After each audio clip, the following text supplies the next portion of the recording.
Esse é o Clube do Livro, na Unicinos FM 103.3, também na TV Unicinos. O livro de hoje é Terra Sonâmbula, do Mia Couto. E vocês podem participar também, né, do nosso programa pelo facebook.com/unicinosfm, programa ao vivo na rádio, então tu pode participar por ali.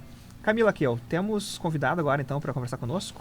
Temos, a professora Eliana Pritch conversa conosco então sobre a obra Terra Sonâmbula. Confere aí. Terra Sonâmbula não é o primeiro livro publicado por Mia Couto, mas é o primeiro romance como narrativa longa. Ele é publicado em 1982 e vai desvelar exatamente para o mundo o grande escritor que é Mia Couto.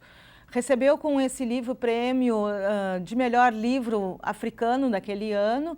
Esse livro também já foi filmado, né? Filmado na África mesmo. E ele tem uma importância muito grande porque o ano de 1992 é o ano onde termina a Guerra Civil, que começou depois da independência em 1975, e ele é um romance então que vai tratar dessa busca por uma utopia melhor, por um mundo que possa ser melhor para Moçambique e para todos. A estrutura narrativa é extremamente inovadora na medida que se conta a história de um menino que está soterrado num buraco, encontrado por um velho, e que eles ficam então alojados num ônibus, machimbombo, e para passar o tempo resolvem começar a ler os diários que encontram ali. Então são duas histórias que se cruzam e esse menino que não sabe quem são seus pais, que não sabe a que veio, que está sendo protegido por esse homem, ele é uma metonímia do próprio país, né? Ou seja, assim como Moçambique não tem uma identidade tão tranquila e que precisa encontrar suas raízes, Mundinga também. É uma narrativa muito fantástica em que os elementos da história moçambicana, da oralidade, da nova construção frasal e tudo que o Mia Couto sempre apresenta estão ali bastante presentes, né? O irmão um outro personagem é o Juanito, né, ou Junito, sempre uma homenagem que o Mia Couto faz ao 25 de junho, que é a data da independência moçambicana. Então, essas questões vão se colocando ao longo de Terra Sonâmbula. Esse é o Clube do Livro, então, na Unicinos FM 103.3, também na TV Unicinos. E agora está na hora de saber o que fala a história do Terra Sonâmbula, do Mia Couto. Afinal de contas, a gente falou que é uma literatura que exige, é um livro que traz várias histórias, pequenas histórias também, mas embalada por protagonistas. E protagonistas, inclusive, que aparentemente, né, não vivem no mesmo, digamos, espaço, mas depois a gente vai descobrindo, né, que não é tão assim, né, Camila? Olha, eu quero dizer para vocês que pela primeira vez eu li um livro em um dispositivo móvel. Num telemóvel? E é por isso que eu estou com o meu celular aqui, tá? Não é para ninguém achar que eu quero receber ligação, ver mensagem de alguém. É porque é por isso. Tá no WhatsApp isso. ali, tá? Mia Couto, ó, viu? Enredo agora, né? Vamos pro enredo, então. Sinopse, né? Isso, né? Ótimo. Bom, o que acontece? O Rodrigo falou dessa questão das duas narrativas, né? Que são ali, então, colocadas paralelamente. A gente abre o livro com duas pessoas. Um velho, né? O Tuahir, e um menino chamado Muidinga. Eles estão fugindo da Guerra Civil em Moçambique. E eles acabam se abrigando num ônibus, então, um ônibus que foi queimado e tudo mais. O machimbombo. Machimbombo. Exatamente. Que quem lê o livro sabe que tá toda hora aí, o machimbombo ali, né? Isso. Tu nunca vai falar em ônibus. Na verdade, se tu não souber que machimbombo é um ônibus, tá perdido. Tu te perdeu. Já era. Esquece, lê o livro, joga fora, não adianta nada. Ainda bem que temos um glossário. Depois eu vou entrar nessa questão do glossário depois também, mas... Então, e daí, como eu disse, esse ônibus está queimado, eles vão se abrigar dentro desse ônibus e tem um monte de corpos lá carbonizados. E do lado de um corpo, eles acham, então, vários cadernos, né? Uma mala com os cadernos dentro. Mala com os cadernos, que são os cadernos do Kinzu. E eles vão descobrir que são diários, na verdade, desta pessoa, do Kinzu, desse moço, né? E a partir daí, então, as duas histórias são narradas paralelamente. Enquanto lá o Tuahir e o Muidinga estão fazendo a viagem deles, avança e retrocede, digamos assim, na viagem, o Muidinga vai lendo esses diários do Kinzu e a gente vai descobrir, então, em flashback, da história do Kinzu, tudo o que aconteceu com ele, desde pequeno até a sua derradeira participação nesta terra. Essas né? partes da história com o Tuahir e o Muidinga ali, né? Me lembra muito essas coisas de desenho animado, porque vai chegando no final, ele conta uma historinha ali, daqui a pouco ele... quem sabe tu me conta um pedacinho mais daquele livro. Aí, aquele livro... muito legal aquele livro, né? Não sei o quê, aqueles cadernos e tal. E aí entra, né? Parece que senta que ela vem história, assim, Sim. né? A gente não sabe muito bem direito essa relação do Tuahir com o Muidinga.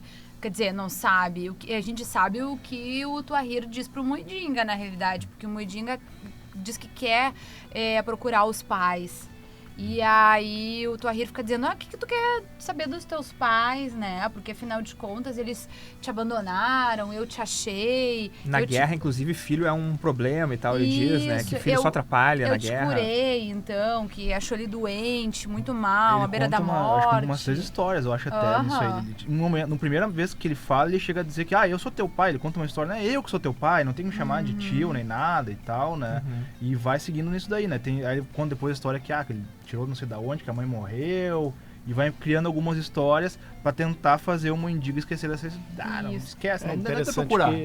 É interessante que o rapaz, o miúdo, como ele chama às vezes, não tem memória, né? Ele começa a recobrar os fatos do começo da história, de quando a gente encontra ele no livro, né? Ele não tem essa memória de infância e coisa e tal. Ele nem sabe como sabe ler, na verdade. Ele não entende como ele sabe isso ler. Dizer, porque é interessante também, reforçando essa questão esquisita aí da oralidade, né?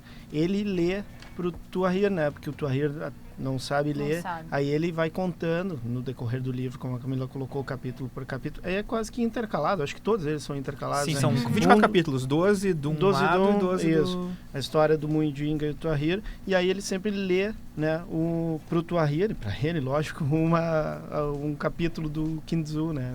Dos diários, no caso do Kinzu, né?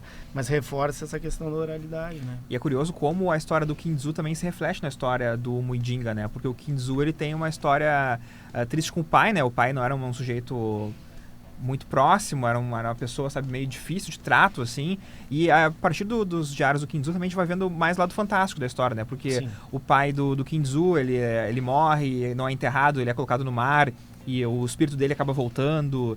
E toda vez que eles vão pro mar, eles falam com... O Kinzu quer sair de casa para ser um Naparama, né?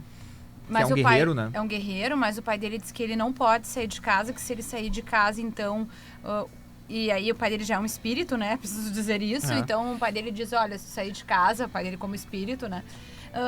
Então eu vou ficar te assombrando, né? E que é o que acontece. Fica, né? De fato fica assombrando o filho. Ele até fala, só vai sonhar se eu deixar. É. E o guri gostava de sonhar, esse tipo de coisa, mas só vai sonhar quando eu deixar. Entra essa coisa fantástica que o Rodrigo comentou, porque a guerra chega lá na casa do Kinzu e... Enfim, são filhos que eles precisam alimentar e tudo mais. E um deles, o pai separa, o mais novo, e coloca no galinheiro da casa. Que é o 24 de 25 junho. de junho. 25 de junho. Que é o dia da independência, né? Isso. Que é o Chama de Joanito. Junito. Junito, né? E aí, então, eles colocam esse filho no galinheiro e a criança se transforma numa galinha, né? Eles vestem até. No primeiro momento eles falam assim, a mãe usou um saco e botou as penas. Mas depois todo mundo que chega lá enxerga o guri, nossa, ele transformou numa galinha de verdade. Exatamente. Vai passando se ele foge também, né? Ou é morto, né? Não fica muito claro na história, assim, e fica uma dúvida na família também, né? Se o Junito, ele morreu, se ele fugiu, porque tava no galinheiro, afinal de contas, né? As pessoas da guerra chegaram e tal. E no decorrer do livro, né? No último capítulo, uma hora ele se questiona, né? O Muidinga, será que é Juanito, eu ia dizer. Será que é Juanito, no caso, né? Ele permanece essa dúvida até no decorrer do livro. Quando ele encontra lá o tal do tanque com o galinheiro, ele chega a olhar para as galinhas e olha... Mas isso acho que é o Juanito. Por algum momento, por algum momento. São as partes realmente fantásticas, né, do livro que... E tem ali também, dentro da trajetória do Kinzu, toda a narrativa também ligada à Farida, né?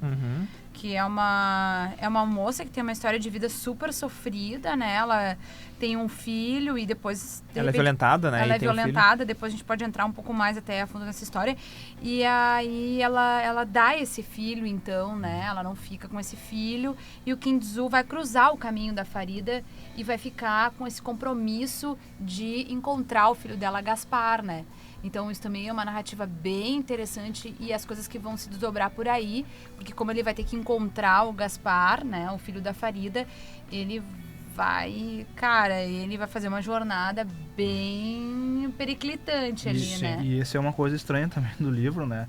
Porque muitas pessoas, no final, o nome dele é muito difícil, me esqueci já. Kim Tzu. O Kim Tzu, ele... os nomes são... campeão, né? O Kim Tzu, ele vai em busca de várias pessoas, no final das contas, né? Mas ele não sabe a fisionomia de ninguém. Isso, ninguém não fala. Exatamente. Ele tem que perguntar pras pessoas. Tem que provar o Gaspar. Aí tá, mas ninguém explica como é que é o Gaspar pra ele, né? Pra chegar até o Gaspar tem que conhecer a tia Elzinha, mas como é que é a tia Elzinha? E aí, tipo, ele não conhece, né? Não tem fisionomia nenhuma, não sabe nem a tia Elzinha como é que é a tia Elzinha, nem como é que é a da Virgínia. Não conhece ninguém, mas a única pessoa que ele encontra no caminho, que ele conhece, ele não reconhece, que é a Asma. Que é a esposa do indiano. É verdade, ele encontra ela na praia. Eu acho que eu conheço ela, mas não sei quem é. E é a única pessoa que já tinha tido contato, ele não sabe quem é. É verdade. Bom, depois do intervalo a gente continua falando um pouco sobre a história aqui do Terra Sonâmbula, do Miyakoto, falar mais sobre os personagens também, que são fantásticos realmente dessa história. Então, depois do intervalo, mais Clube do Livro na TV Unicinos, também na Unicinos FM.